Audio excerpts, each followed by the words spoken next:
I'm here now at Thamesmead constituency, where Abena Oppong Asare is the parliamentary candidate for the Labour Party. If she wins, she'll be the first woman of Ghanaian descent to get into the 650 British Parliament. We're going inside now to talk to Abena Oppong Asare. Have a look.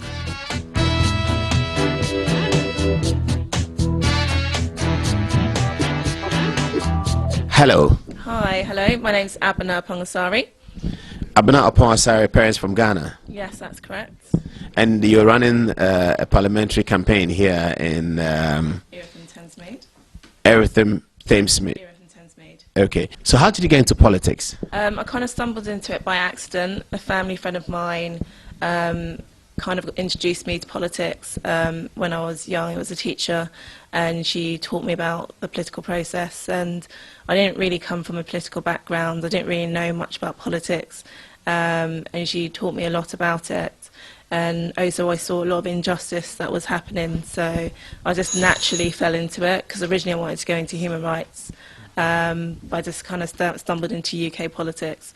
I became a councillor, and that was because I was... What did you study in school? Did you study here? Did you study in Ghana at all? No, I went to university here. So I went to Canterbury University. I studied politics and international relations for my degree, and then for my master's I studied international law with international relations. So I was really interested in the human rights aspect, and that's originally what I wanted to go into, but I just kind of fell into politics through activity and through people encouraging me. Why the Labour Party? Why the Labour Party? I think the Labour Party is the best party in terms of equality.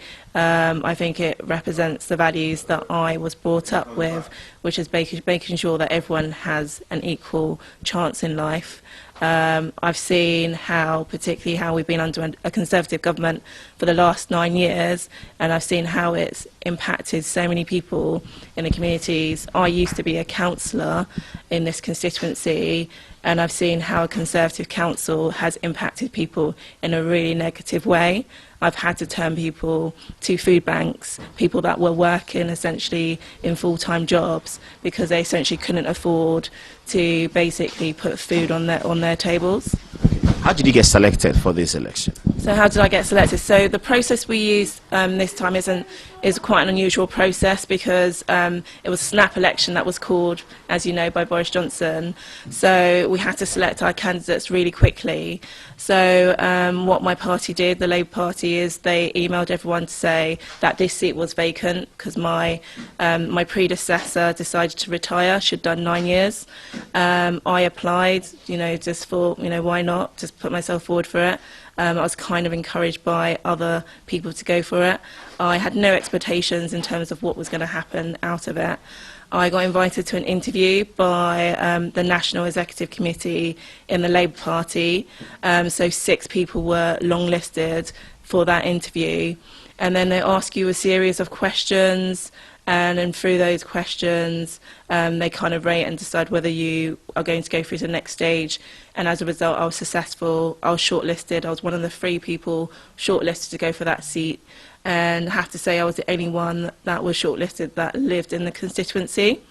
And then after that, it was essentially like, I can't remember, it was like straight into that. I went into a campaign of like 7 days of trying to basically contact members across the constituency. So here we have about 750 members, trying to persuade them to kind of vote for me. So I did meet and greets in the cafes, I did leaflets, I did videos. It was one of the fastest campaigns I've ever worked on. And I learned a lot from that, and I was really lucky that I had a lot of friends and people in the constituency that came out and supported me. And then what happens is you go to this meeting where all members decide who to vote for. So it's called a hostings. So you do your speech, and I did my speech for about 10 minutes, talking about what I would do, and my pledges, which are in the leaflet, are the ones I followed through, because I thought about it really carefully. And then you're asked a series of questions for up to 10 minutes. All the candidates get asked the same questions. You go in one by one. And I was successful in being selected by my local Labour Party. And you were there, Edward, weren't you? So yeah, so that's how I got selected as a candidate. So did they select you by voting? Yeah, they select you by voting. So people vote and decide. So how many votes did you get? I can't remember the exact numbers, but you know, it's not about numbers. It's about who gets the most amount of votes, and that's what happened in this case. So straight from there, then you're into the campaign. You are now the Labour Party official candidate. Yeah, so I was one of the last two to be selected in London. So I went straight into campaign mode. So I literally haven't actually had to sit down and had a break yet to kind of reflect on my journey so far. I've just gone straight into it. So this is all a bit of a crazy dream for me. But yeah, it's been an eye-opener. It's been a good experience. There's been highs, there's been lows, but you know, I think So what do your parents think about this? What do my parents think about it? So I don't come from a political background, so it's all a bit like it's all a bit kind of new to them. I think initially they were quite a bit like concerned, particularly as politics has become quite toxic at the moment. But they know that this is something that I kind of enjoy, so they'll support me regardless. I've had my mum and my uncle going out dropping letters and leaflets through letterboxes for me. My mum's come to the count with me, and she's come to some of the community visits that we've done.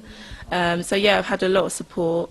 Ultimately we have to see what happens on Thursday, and I just want to encourage people to go out and vote regardless. So good luck, Abena. Yeah, thank you. Thank you, excellent. Nice to meet and you. I hope that you win. Yeah, and we'll see you again.